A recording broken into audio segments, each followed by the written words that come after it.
chapter number 7. Where does the hydraulic force come from? So behind my hand, you have a photo of 3 cylinders.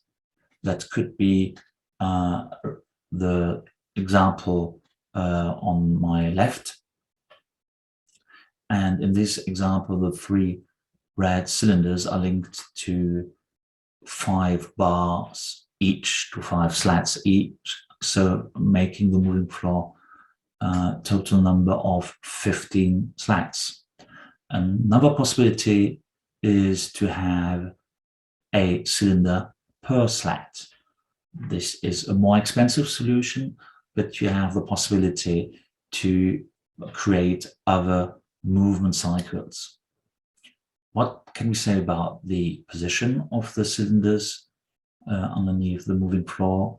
You could put them in the middle, towards the outlet, but also towards the rear wall above the moving floor, permitting an easier access for maintenance reasons, or, for example, in order to avoid lost space underneath the moving floor.